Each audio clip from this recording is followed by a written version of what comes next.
Hi, this is Carrie Brownstein. This is DJ Premier. This is Darren Aronofsky. You got the RZA right here. Rose McGowan. Radiohead. Aisha Tyler. Tribe Called Quest. Fred Armisen. Prince Paul. Javier Munoz. Seth Meyers. Frankie Cosmos. Flying Lotus. Hi, we're Chaim, and you're listening to the Talkhouse Podcast. What's up? What is up? I'm your host, Elia Einhorn. Welcome back to the Talkhouse Podcast. This week I'm joined here in Bushwick, Brooklyn by Nick Dawson, Editor-in-Chief of Talkhouse Film. It is good to be back. It's been a minute, man. So glad to have you back with us. For today's show, we paired two old friends and occasional collaborators, comedian Chris Gethard and singer-songwriter Mal Blum. It was so much fun to listen to this conversation. These guys, really, they come from very different backgrounds. They are in different creative fields. And yet, at the same time, as we hear in this conversation, they overlap in so many interesting and rather lovely ways and are also just incredibly entertaining to listen to. And Mal Blum is kind of having a bit of a moment. Yeah, their new album, Pity Boy, has been doing really well. It's been very exciting to see because Mal's been around for a while and is just finally getting their due, I think. Yeah. As Gethard says in their conversation, it is sort of a time when, to use Mal's personal description, when a Jewish chubby transsexual can become a legit musical phenomenon. To that end, let's play one of my favorite tracks from this record. This is I Don't Want To. Chris Gethard calls it a banger, and I fully agree. Cosign, let's do it. When I said no, yes, I didn't mean it. Tell all of the ones it made me repeat it. If it didn't matter, if I didn't mind, then we can call it fine. And you say yes, and you're direct. One day I hope that I can be like that, and then it won't matter, and then I won't mind. We can call it all fine. But I don't want to. Well, Nick, the world may just be waking up to the wonders of Mal Blum, but Chris Gethard has been along for the ride and has watched their career evolve and even helped in some ways. Yeah, Gethard put Mal on the Chris Gethard Show when it was on public access, helped Mal get their first record deal through Don Giovanni, when before that they were just putting out records on the internet. So it's been really cool. These are two people whose careers and lives are sort of deeply entwined. They are. Now, I'll tell you this also. Chris is deeply entwined with the Talkhouse Podcast, Nick. Hell yeah. I was very pleased to realize that this is his hat trick appearance on the show. Yeah, appeared with Todd Barry and Tim Heidecker, and has also written a couple pieces for the print version that is Talkhouse, just to put in a word for the written word, as it were. For those of you out there who somehow are not aware of Chris, Unthinkable. Unthinkable. He's a brilliant comedian who's had a number of shows over the years, has a podcast, and is a pretty prolific writer. Probably the thing that launched him to greatest prominence in a way was Career Suicide, his show that became an HBO special. And as he talks about, was really sort of him at his rawest and most personal, talking about his struggles with mental illness and with suicidal tendencies. Yeah, the two get into that and so much more in this conversation. They go quite deep. This is a conversation between two people who have a lot of love and respect for each other and who are willing to open up to each other. Absolutely. They are very, very open in this conversation about everything from mental health problems to dealing with fans. Gethard is somebody who, from the very start, was very, very open and welcoming towards his fans. But as he became more famous, that changed in terms of how much he could actually handle that in his life. It's taken a little bit of a dark turn at times. Yeah, and there's a great story that he shares about the way that becomes just a little bit... Too close to home and too near the bone. Yeah. Oh. He's a Smiths fan. Yeah, he's a Smiths fan. Yeah. Yeah. Speaking of crossing boundaries, we hear about Mal's lack of social boundaries and their possible future in comedy. Yeah, Mal is, as we hear on this podcast, very, very funny and has an eye on a little career change. I could see it. Whereas Gethard, as he reveals, is just looking to wrap everything up and just call it quits, which I kind of get. He can't, though, because we see here he opens his joke notebook to Mal and to all of us, and there's too much good stuff in there still, Nick. It's not time yet. It's not time. And as he also says, he is talking about wrapping up his career while doing a shit ton of stuff, which is very exciting. He even teases like a secret project that we didn't get to hear about, which I'm very resentful about. But also excited, but resentful, but excited, but resentful. The two also touch on blow and comedy condos. Those words together make me happy, although, in fairness, the context that they portray it in, very dark. Yeah, maybe not so happy. we hear about their agreement on their sexuality, both being attracted to, quote, erratic or controlling people who will blow your life up. They both love trouble, and yeah, that is their common sexual identity. Who knew? Listeners, we told you this was going deep. And, Talkhouse has made a number of kind of super awesome partnerships and collaborations come together. But here there is a discussion, and I hope it is serious because my heart will be broken if it's not, of a weird Mal Yankovic record, Gethard and Mal teaming up for that. I think that would be legit amazing. So here for it. Right at the start of the conversation, this is Mal responding to Mark, our wonderful producer, asking whether he can take some pictures while Chris and Mal are talking. Let's do it. Listen, I didn't get into this business because I hate attention. Is this recording? Tell me that was recorded. Can we just end the whole podcast there? Yeah, And everyone who loves you will immediately go, I guess I thought wrong. you did. You all thought wrong. You love it. You're in it for the attention, the fame, and most importantly, I would say, the fortune. Yeah. That's why you're in independent music, is the fortune. Well, yeah, honestly, that's why I'm not in comedy. Yeah. Tired of working for pennies. Well, I thought, if I go into comedy, I'll be just as financially bereft, except then also it will be considered socially acceptable for people to yell at me that they hate me while I'm on stage. Uh-huh. And, well, you have to divide your money up between a band, but our lives are much lonelier. Like, imagine being on the road playing a bad show and then just sitting in a hotel room by yourself in Salt Lake City. Although you did that for a long time. Oh, I've done it, my friend. But Yeah. it wasn't a hotel room. It was like a stranger's couch. Right? Or like sometimes- a bed-bug-ridden punk house. Yes. Or sometimes their bed. Ah. Wandering through this. Oh, Mal Blum, wandering through this world. Yep, sure was. A couple times I slept in my car. Wasn't great. Not a good idea. Yeah, we have it easier. We get bought hotel rooms as comedians, but they're never great. They're never good. And you don't even get like a Quality Inn. You get things of that level, but they're always out on the highway, like next to IHOP, like that type of thing. Where you're like wandering across a parking lot to the IHOP, and that's the third time you've gone to the IHOP this weekend. I love it. The only thing that's right. Sometimes, though, they have comedy condos. Do you know about this? What the hell is a comedy Sometimes, condo? rather than pay for hotel rooms, it's cheaper for a club. Like if the city has reasonable rent, they'll just rent a condo permanently, and that turns out cheaper than renting like 12 to 15 nights of a hotel over your acts. And then you go stay in the condo, and the condos are extremely unpredictable. Comedy condos are known to be, you don't know if it's going to be like super nice, or like the comic who stayed there last weekend, like did a bunch of blow and punched holes in the wall and flipped everything over. You don't know. Is that what comics do? Some comics, Really? yeah, they fit the stereotype. Those road dog comics can fit that stereotype. Oh. Comics have a lot of demons, as you know. Listen, though, it's very important to me because you and I could chit-chat Oh, yeah. all day long, and we could charm the hell out of whoever finds this. We both know that. But I really do want to make sure that I let you know, Uh-oh. no, very genuinely, that I'm love so you no excited matter for your what. new album. I'm so excited for it. And everything I've heard off of it is great. And we were texting about this a little bit, but it seems to be catching press and buzz in a way that I want to hear your opinions, because I'm sure you both love that and it's freaking you out. I know you well enough to know this. But I'm so psyched to see it because I think that it's long overdue. And I was even saying to you the other day, I hope that not only does this album blow up, but I hope that there's other people who maybe are learning about you for the first time who dive into your back catalog, because it's great. It's Thanks. a great back catalog. And you and I are friends, and I listen to your music on a regular basis still after all these years. No, you don't. Yes, I do. And you have songs that strike a certain emotional chord with me, where if I'm feeling a certain way, I will seek out certain songs by you. Aww. And I think that's the mark of someone who has a back catalog built to stand the test of time. That's really sweet. That's I'm really talking sweet. I'm talking deep cuts. You've always had a good turn, the ability to turn a phrase. Thank you. Thank you. Always. And you're a comedian at heart. And we've talked about this at times. You're a comedian at heart. You know, And it's fun to revisit those old songs and those turns of phrase.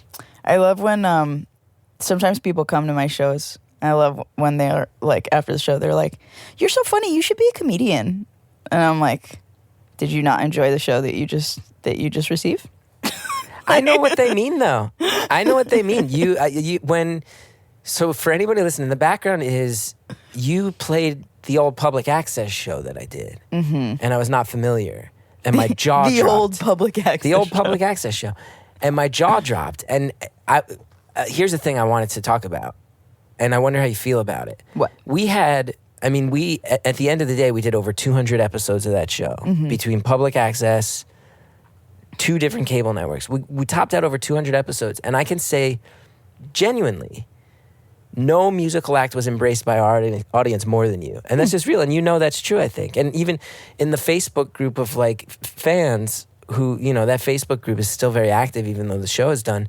Just about 2 weeks ago, someone said, who's the artist you found out about through TCGS that you're still into, basically? I think your name, more than anyone else's by far, was you, Rosenstock, Front Bottoms, Interesting. Laura Stevenson.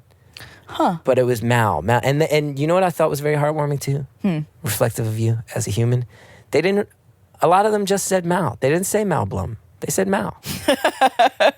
Your audience, They're like, we know which one we mean. Well, my audience clicked with you hard. And it speaks to this idea that you have some comedy inclinations. You have some comedy in your soul, your songs. But I don't want to write it up because they're not parody songs and your songs are not prioritized at being funny, but your songs do make me laugh out loud sometimes. The first song I ever wrote was a parody song. Really? It was. It was called The Vegan Song. Weird Mal Yankovic. Honestly, I loved that guy. Of course I loved that guy. Of course you loved Who? This is not a stunning revelation that you were into Weird Al. Yeah, it's Weird Mal. Weird Mal. Can we please, and Joe from Don Giovanni would put it out. What? You, Yeah. me. Al. We straight up write A bunch of parody covers of other songs and put out a Weird Mal Yankovic album. People would love it Yeah, Joe would put that out. in a heartbeat. Yeah, absolutely. Okay. Honestly, when have you ever pitched me something and I've been like, nah? It tends to work out, our little collaborations. I love Literally, every time. You're like a little schemer. You're like, hey, why don't we do this thing? And I'm like, okay. it. It generally works. Literally. You're like, hey, why don't we collaborate on this song? And then you'll get a record deal. And I was like, okay. I did help you get a deal. I was proud of that. You literally did. Twice. Well, because the first time didn't work. But then you were like, you know what? We're going to put I sent you, you're like, do you have any songs that you're going to throw away? Well, I said we should do a song together on my album. Yeah. And then I don't think I had said, are you throwing away? I think you said, I got this one I'm never going to do anything with. Oh, okay. Yeah. I would like to think I wasn't like, give me one of your No. songs. You were like, let's collaborate. And I was like, here's a throwaway or whatever. And that became Crying at the Wawa. which has a hilarious. I am not popular on Spotify. I think my comedy tracks top out. Maybe one of them has about 5,000 streams. Have we talked about Wawa? Do you know that it's a hit on Spotify? Almost 300,000 streams. Really? Yeah. No, I didn't know that. I owe you some money. As I'm saying that out loud, I realize I owe you some money. What's up, Chris? Where's my money? I gotta talk I to invited Joe. you onto this podcast. It's shake me down. Shame you Well, and how do pressure you into I gotta paying figure. me. I'm too much of a Luddite to know how to track how much that track has actually earned, but I'll go track it down. I don't know. I think. Oh well, no. I think you might be getting. I think on Spotify. I think you are listed. I think you might be getting money from it already. We'll check into this. We'll this look doesn't in. need to be recorded on the podcast. Money stuff.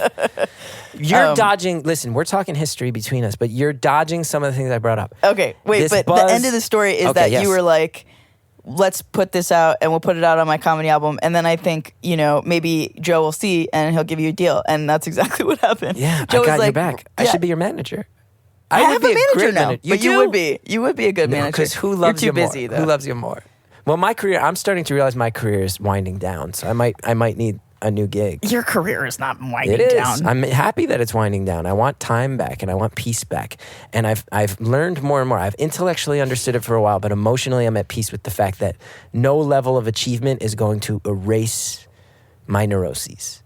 So I want to stop chasing because it doesn't get this chasing of accomplishment. It's a very American attitude. Doesn't fill Other the countries void don't do this. inside of And you. the void, pouring any sense of accomplishment into the void is not filling the void. I'm going to keep trying for at least a couple more years. Is that okay?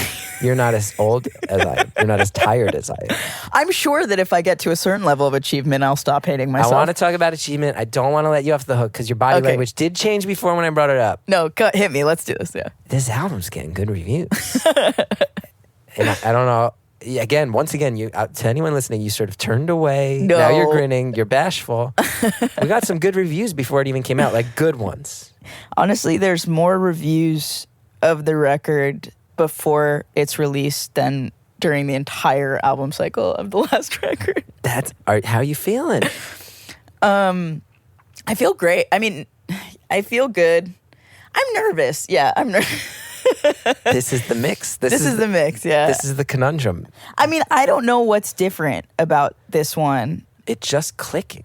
I guess it's just clicking. Well, I'm a little bit dubious. I keep being like, well, that'll be the last one. Or like, okay, well, they'll write about this once and they'll never write about anything we do again. Or like, it's like no bad reviews have come out yet. No, glowing reviews. The worst thing that one of them said was like, I would have left these 2 songs off the record. Yeah, every album has 2 songs. And I was if that's the worst thing that comes out. However, Every album. as we discussed over text, I remain a Jewish, chubby transsexual. And so I am dubious that all of the reviews will remain positive. But as I said in text, maybe in 2008, when you started putting stuff out, the world wasn't ready to embrace, as you say, your words, not mine, chubby You're Jewish scared to say it. transsexuals.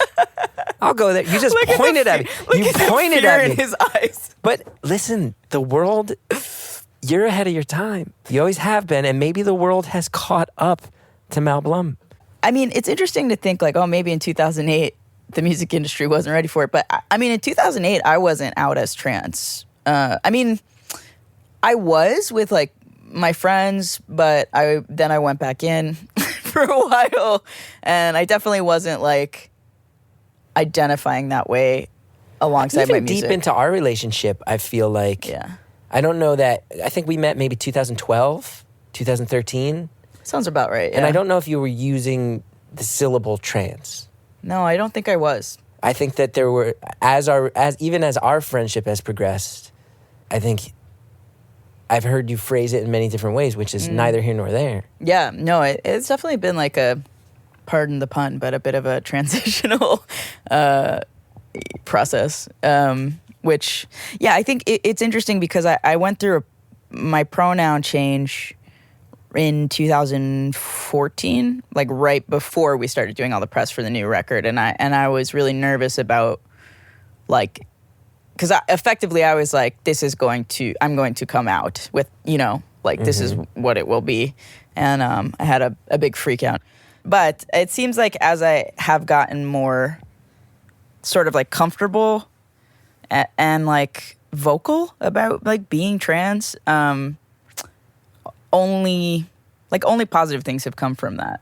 When you live very publicly and you invite your relationship with your fans into your life in a way that gave me a lot, and I'd like to think it gave them a lot, Then they come into your house. it erased some boundaries. And then when my career hit a level that was big enough, that felt very...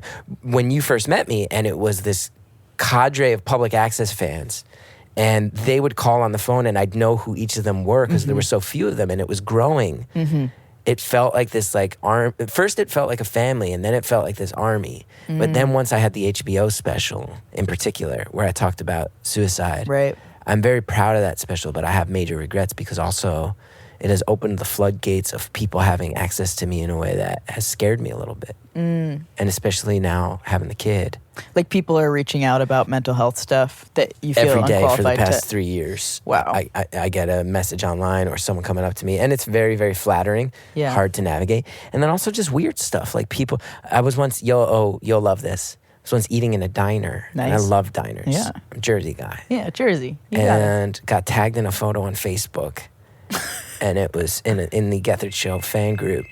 And it was someone saying, is that we ordered food because I'm starving. That's amazing. Oh, it's good. It was, should I pause? I'm going to let it play out. Natural, found sound, natural audio.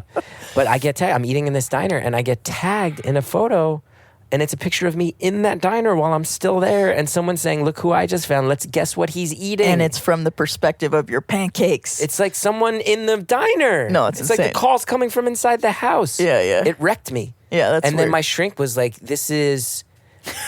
Initially, my shrink was like, yo, people recognize you and you've worked hard for that. Stop being... you've worked for this. But then I realized, then she came back and went, you know what? I was wrong. Like, so much of your former mental issues were around paranoia. Yeah. And now you've actually got someone taking clandestine photos of you. Yeah. You have to be okay with the fact you're not crazy to feel this paranoia because it's real. It used to not be rooted in reality. I know. I remember one time when we got lunch and you were like, hey, it's okay. You can go on meds. It's fine. You were like, yeah. And I had this paranoia where I always thought that all the cars behind me were cop cars. All the time. Every And- time I drove at night. You know what's so crazy is That I also... is thinking every car behind you is a cop car. Yeah, I also thought that. And I had never met anybody else who also You thought and that. I, unlike... Mal, let's just get to the heart of this. Okay. We're different people. Yeah. And yet I feel in many ways that... And I'm not being hyperbolic. And this is not me putting on a show. I almost don't want to say this publicly because it's such a true thing personally. We are very different people. And yet in many ways, maybe more than anyone else I've met through my travels in art, we have the most in common. We have much in common, And yet, brain-wise, for sure. and yet on the surface, people would look at our lives and say, why would Mal want to even be around that fucking No. dork? No. Yes. No. Maybe Mal's- like, that makes sense. They're both like self-deprecating sad boys from Jersey area. I'm so happy. I'm so happy that we met and realized this. But who would have thought that out of almost any artist I've ever met, you're the one who I think gets inside my brain the most. Oh, that's so sweet. What are the other things we should discuss about art? Yeah. Okay. We got to talk about art. I've never asked you directly. Have you ever thought about doing comedy? Have you ever thought it would be a fun challenge? Yeah, I've thought about it because I think about quitting music all the time. And I'm always Right. like, what else can I Another do? thing we have in common, a desperate desire to quit this life. Yeah. Although I don't know, with comedy, I don't even know where I would begin. So like, obviously I have little bits that I do on stage, Your banter, between songs. anybody out there, some of the best banter in the game right here. You and Laura Stevenson, some of the best in-between song funny banter I've ever heard. And you never feel like you're trying too hard. It's funny that you say that because sometimes me and the band have discussions where they're like, Can we just play the next song, please? Because you'll go, I have seen you talk. Too I have much. seen you play a song and Too then much. talk for longer than that song was or the course. next song is going to of be. course, you have to. I've seen shows of yours where it's absolutely 51% talking, 49% music. So maybe I could do comedy, but the problem is that I think like, in between songs, it's like, you've got a low bar there because most musicians aren't very funny. So No. you can be funny. But I think if I was going out there and I was like, what's up? I'm a comic. Get ready But to laugh. you love it. Your banter, I watch you and you love getting the laughs. You do. Who You doesn't? You're rubbing your head in what looks like you wish I didn't call you out on this. No, I love it. Call me out on everything. I've seen other musicians who try to be funny, and I have seen you, like I'm saying, it's you and Laura are the two where I'm like, oh, you love the jokes. You love getting the laugh in the do. way I love getting a laugh. Yeah. Same way I love getting a laugh. You love getting a laugh. External validation that you can't give yourself? But not just through the song. Because most musicians, the songs are that. No. You not don't for think me. so? No, I'm saying you're right, but not for me. What I want to focus on, Is that? Pity Boy. Yeah, let's go Don back to Giovanni talking about me. Records. Let's go back to talking about me. Every song I've heard about it is awesome. The videos are great. I Don't Want To is a banger. Mal, I could start going on your songs. I have distinct memories of your songs. I remember once a girl I had a love affair with, and your songs randomly came out in my car, and she said, pull over, who is this? What? I said, this is my friend Mal. You And never we told me sat it. and listened. Yeah. Yeah. Your songs mean a lot. New Year's Eve, What does classic. What does Say a love Cristobal. affair mean to you? You know,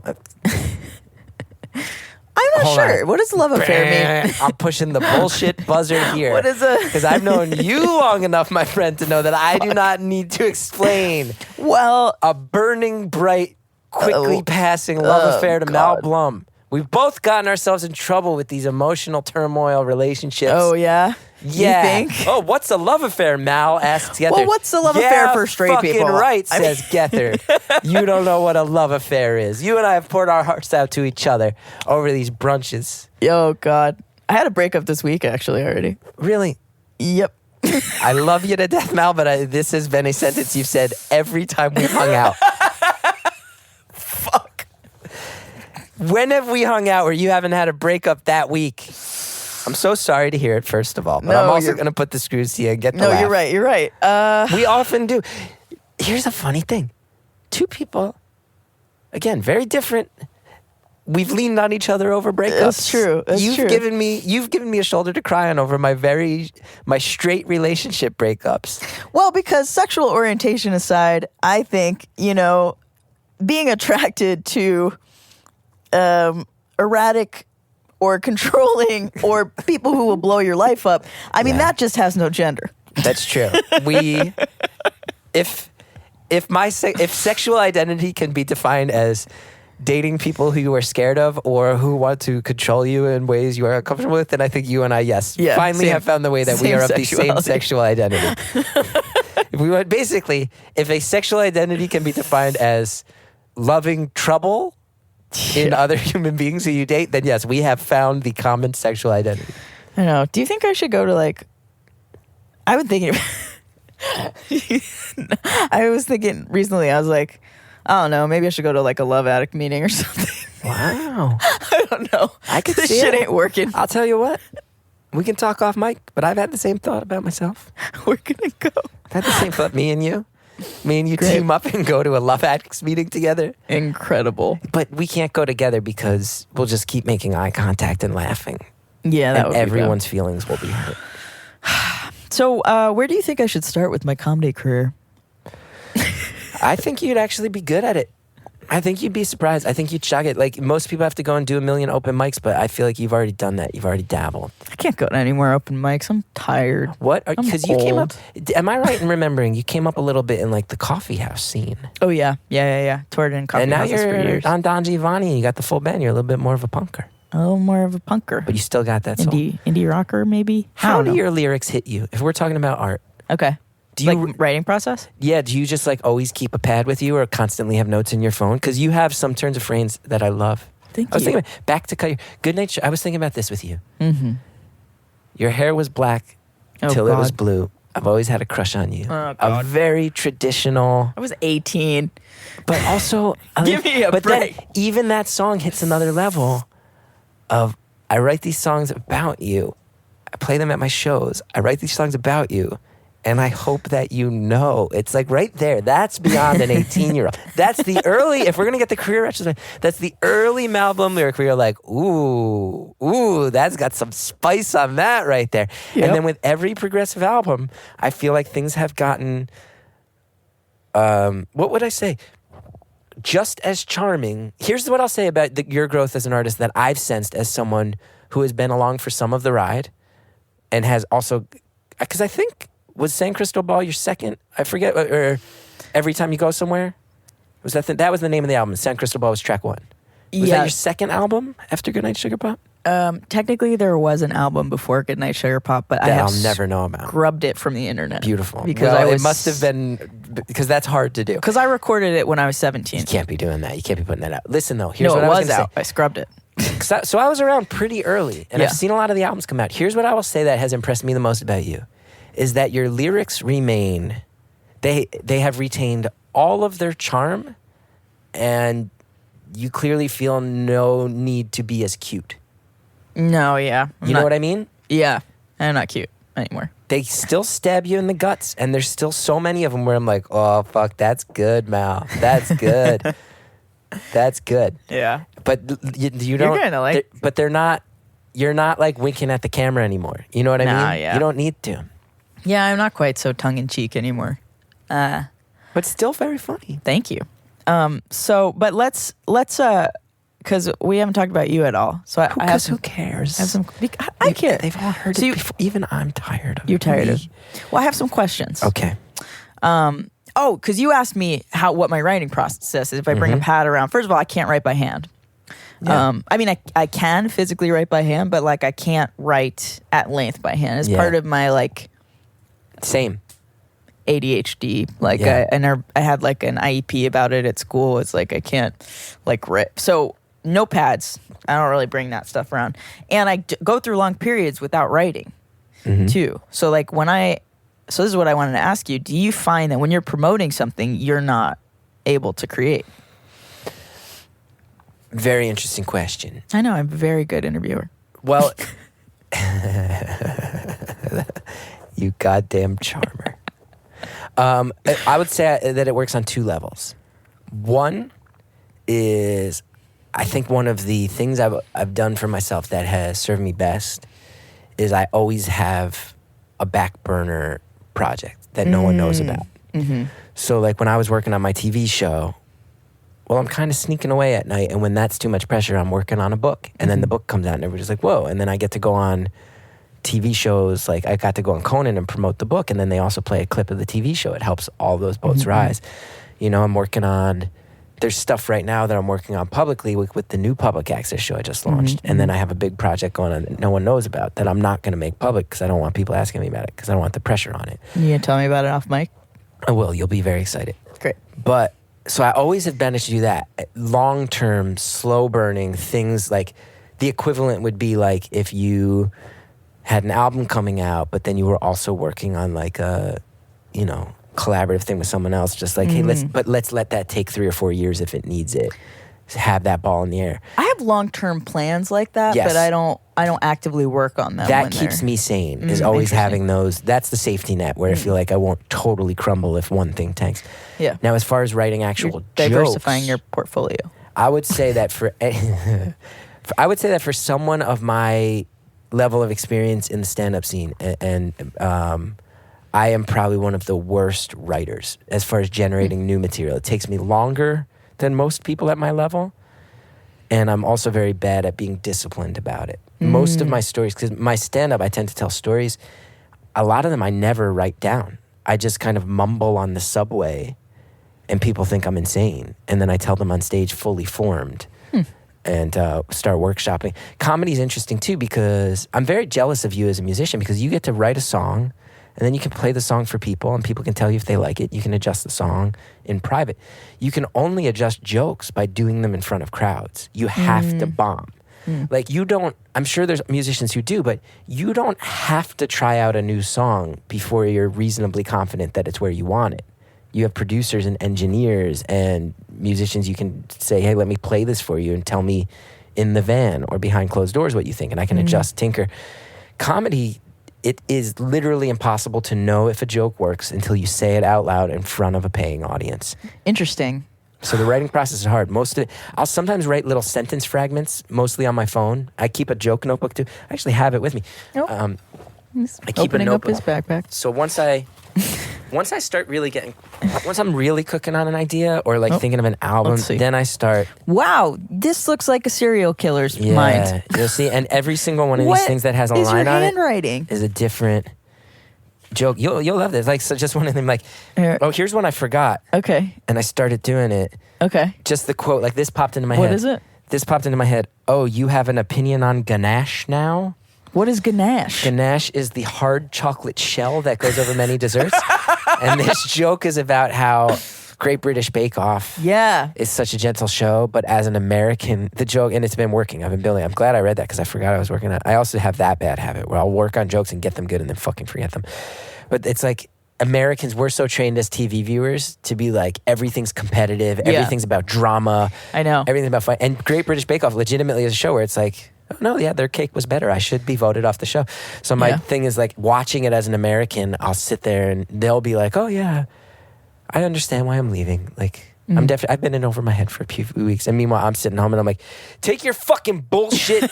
That ganache, that was not shiny ganache. Take your fucking bullshit ganache and go back to fucking Wales. Damn. You fucking lose. Like, I can't not watch it as an American consumer, even though it's not that at all. So that's one. The What biggest else? point of drama on that show is that one episode where the guy was like, I'm throwing it out. And he throws his whole cake out. And Most they're dramatic like, what'd thing you do that for? And that would have been a 3-episode discussion on American. Mal, you'll love What? my joke notebook. Yeah. Because the things that go in order make no sense. Here's how fucked up my brain is. Ready? First thing on this. Fitbit thinks you're walking when you're masturbating. Just FYI. I've heard you workshop that joke. About how when you're jerking off, it gives you steps. Next one. Totally. Here's how you want to talk about ADHD. Next one. This one's true because you know us. My wife makes every situation more fun. I make every situation between 1/3 and 1/2 less fun. That's why you're perfect together. And then there's What about the Ganesh. baby? The baby, he's so cool. He makes it fun. He's so cool. You're gonna really gotta meet that baby. You're gonna like this kid. When I you haven't meet seen him. the baby yet. You're gonna like him. Next one. The only time you're allowed to act crazy on the subway is making faces at a baby. And I can just tell you from experience that that's not true. You can't even do that. No, everybody can. Everybody acts crazy on the subway. But the only time I feel like if someone's making a fucked up face and I see them and it's to a baby. and I look over and there's like a baby looking at him next to him, I'm like, great. It's the Yeah. only time I feel safe with a crazy face on a subway. Says the guy who mutters to himself on the subway these weird jokes. Someone once tried to fight me. I believe that. I was once working on a bit and kind of mumbling to myself and staring off into space. And this dude, who's clearly a drug addict, well, first you'll love it. I see the guy across from me kind of looking at me, like nodding. I'm like, what the fuck? And I see him nodding, sort of like, I got your back. And then I realize there's this drug addict. I don't want to be like dismissive, but like probably most people would say a junkie. That's what the appearance was. Clearly, though, messed up on something. He's like, don't you fucking stare at me. Stop fucking looking at me. And I was like, hey, man, I'm sorry. I was in my own head. I wasn't even trying to look at you, man. I'm sorry about that. He's like, stop fucking looking. Turn away. You look out the fucking window right now. Really going at me hard. And then I was like, hey, man, fine, whatever. And then kept coming at me. And he was with his lady, and I was with the lady I was dating at the time. And I really thought there was going to be a fight, and I was scared because I was like, I think I can hold my own, but I think my girlfriend might get dragged into. They might fuck up. This might lead to my girlfriend getting fucked up on the subway. So I just bit my tongue, which was hard for me because I was raised in New Jersey, and I do have some rage in there. Sure, yeah. I'm not going to let someone just fucking be like, you look out the window when I tell you to, bitch. Like, I can't do that. We have very different social boundaries. I have no boundaries with strangers. If somebody was like, look out the window, motherfucker, I'd be like, okay. Yeah, I mean, I went with it, but I was mad at myself. No, you did the right thing. I know. But take that with a grain of salt because, again, I have zero boundaries with strangers. For example, 2 nights ago, walking home, 2 a.m, girl just walked up to me and started holding my hand. I let her. Of course. That's the most Mal shit I've ever heard. She just walked up, started holding my hand. She was like, started talking to me. Her name was Mika. I was like, what's up? Okay. She grabbed my hand and was like, I'm going to hold your hand. And I was like, okay. Why does it happen? And I say this because here's the thing. You're an attractive human being. No, but here's the thing. But you also ooze sexuality to certain people. No, it's not sexuality. It wasn't people sexuality. Walk up and just grab your hand. But here's the thing. We're walking. She's talking to me. And then she's like, and I'm not gay or anything. But she knew...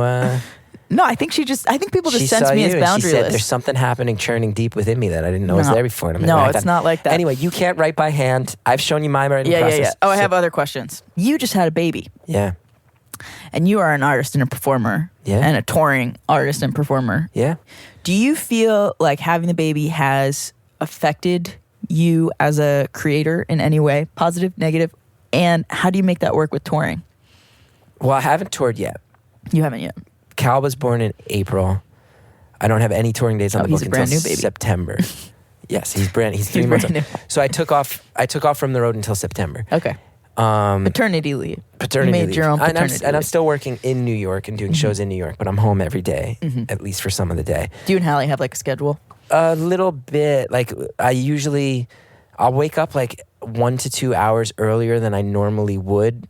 Because the thing you don't think about with a baby is like, oh, if I just wake up at my regular time, Hallie might not be able to shower today. Right. Or like she's going to have to choose between eating breakfast and taking a shower. Right. And that sucks. So like you need to schedule things in that, more like carving out logistics Right. rather than scheduling. I do an overnight feeding. That's the schedule. As far as touring goes, like, yeah, it's been so scary because emotionally the TV show had run its course, and I think I was still reasonably proud of everything we were putting out, but I could feel that waning and I could feel it being taken away from me. Financially, it's certainly terrifying to like lose my main source of income and then stop touring. And it's a little bit sobering as far as like the, you know, money's always going to come and go as an artist. And it's very sobering to realize like, oh, this idea that like, oh, next year if I make 1/3 of what I made this year, I'll find a way to get by. Like, can't do that anymore. There's like an actual human life on the line. So that's very sobering. But at the end of the day, I have been extraordinarily lucky. Some of that luck is driven by relentless hard work. But those two things have combined where I have managed to make some money and had 3 or 4 years there that were very, very good. And one philosophy that I always have and that Hallie really shares is like when you make money as an artist, what you don't do is start you don't go and buy a crazy ass car or get, you know, quintuple your rent to go live in a fancy place. What you do, in my opinion, is you live exactly the same way you were living 10 years ago, and you just Start a have retirement account. and you have a safety net. Yeah. So I'll tell you the real truth artistically, and I feel like many people in my life have dismissed this, and I wonder what you'll say. He makes me want to quit. I want to go hang out with him. I don't need to go prove anything. I think I'm happy he was born. I think I actually proved a lot of things I wanted to prove. I think I took things to some places that nobody expected from me. There were so many times where people were like, this talk show's not happening, dude. Quit on it. So many other things I passed on. And then we took it pretty fucking far. But now I don't have anything to prove, and I kind of I don't want to be a workaholic. I don't want my son to see me as a workaholic. I saw my dad that way, and my dad and I have had conversations about I think I got a work ethic from him that served me well, and I'm so proud to be his son. Great dad. There were times that I saw him in a state that I think he maybe wishes that I hadn't seen him in, you know? And I don't want my son to see me like that. So there's a part of me that wants to maybe really think about scaling back my lifestyle where financially I don't need as much to support it, and maybe go disappear. There's a part of me that feels like if in 2 years comedians around New York are like, whatever happened to Gethard, that means I'll probably be headed in a direction that I like. I want to go away. Trying to find some work-life balance here. I just kind of want to go away. Interesting. I love my podcast. Maybe just keep doing my podcast and live off that. You know? Yeah. I don't know if I need to do other stuff. It might be nice to go live a smaller life. What about you? You still got the fire, and you still got... I want to diversify my my income source, because right now I'm in I'm in an industry where you have to stay on the road Constantly. to make money, and even then you're not making very much money. So I think it would be cool if I, followed some of my other creative endeavors as well. I went to a modeling audition the other day. God damn it. I'm telling you. 5'2", baby. This magnetism, though. It's so funny. You proclaimed yourself, you're self-deprecating. You're like, oh, I'm chubby. I'm 5'2", and yet you're getting invited to modeling. One ever. Random Come people on. walking up to you, grabbing your hand and saying, I'm not gay or anything. Clearly a way of saying, holy shit, I'm so attracted to you that I had to act on it. This is outside of how I defined myself up into this moment. No, it's The magnetism. It's Animal not. magnetism. That girl the other day, it was like, it's the same thing as when You cannot bullshit me. this guy was like, hey, do you have any food? And I was like, I have this cupcake. And he was like, put it in my mouth. And so I just It's did not. it. That's been like to your boundaryless. It's not shows. magnetism. I've been to your shows, my friend. And, I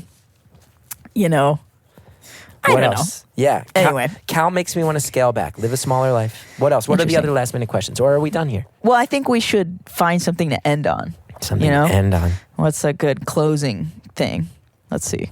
You want me to check my... Is there a good closing question? Because I have a good closing statement, I think, in my mind. I have a lot of questions about your baby, but I can ask you that privately. That's just we need to like hang We out. gotta hang out. I got a closing statement for you. All right, give me your. Here's what I would say. Okay. To sum up my thoughts, first of all, I want to say again, Pity Boy, it's coming out. By the time you hear this, it will be out. We'll be out there. Mal is an artist worthy of your support. This is a good person. If you've heard Mal before, understand that we've all been able to watch Mal evolve as an artist, and I think clearly the buzz is warranted. Things are hitting an apex. I'll also say this.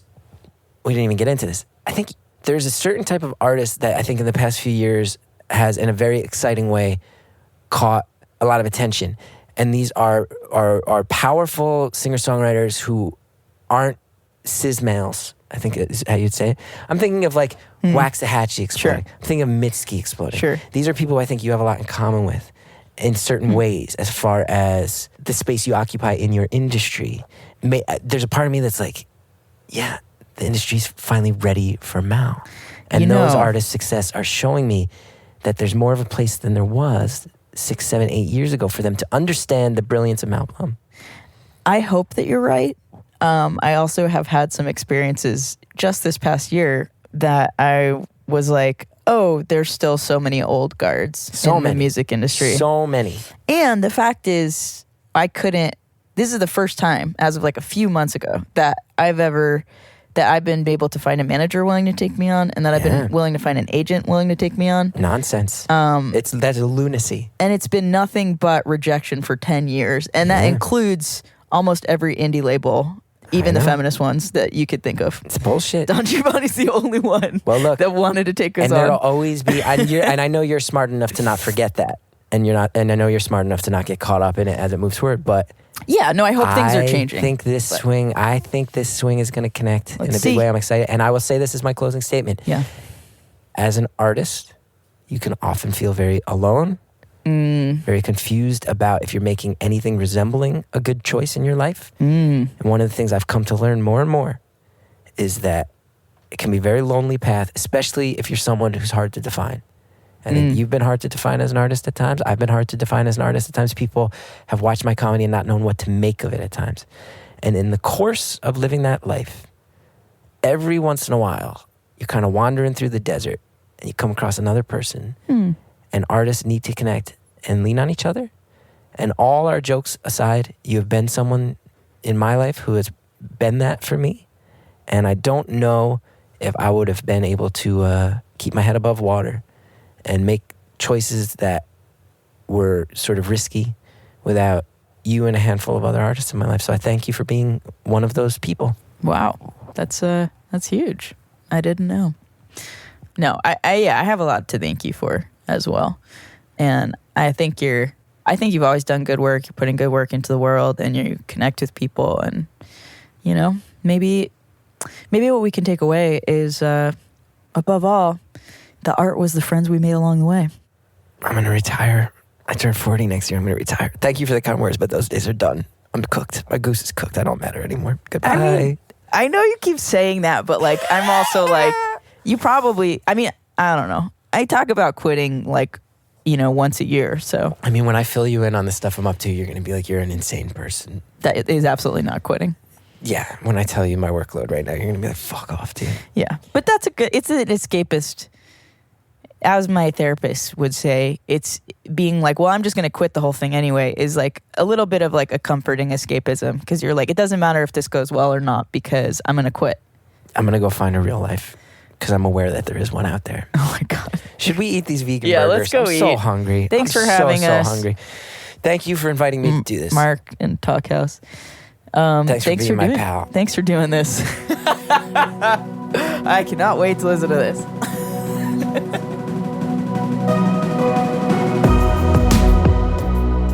Mal Blum, Chris Gethard, thank you so much for joining us here on the Talkhouse Podcast. And I just want to reiterate how fucking down for Weird Mal Yankovic the Talkhouse staff is. And I'm sure we can get the Meat is Murder vegan meatless burger to sponsor the record as well. Gethard, is an early investor in that Morrissey-related enterprise. A notorious Smiths fan, that Gethard. Listeners, if you enjoyed today's episode, definitely make sure to check out Chris's other appearances on our show. As we mentioned at the top, he's been on at different times with both Todd Barry and Tim Heidecker. And those are great conversations as well. Today's show is produced by Mark Yoshizumi and recorded at Hook and Fade Studios in Bushwick, Brooklyn. The theme song is by The Range. And we do have some very cute pictures on our socials from today's talk. They're going to be so mad that those guys are being called cute. They are serious artists who just happen to be adorable friends. That's it. We have some adorable photos on our socials. That's at Talkhouse across the board. Till next week, I'm Elia Einhorn. I'm Nick Dawson. Peace. And Chris Gethard hat tricks. There we go. Hello. Yeah, oh, look at that, Pro Tools. Hello, Pro Tools, my old friend. Hello, Pro Tools, my old friend.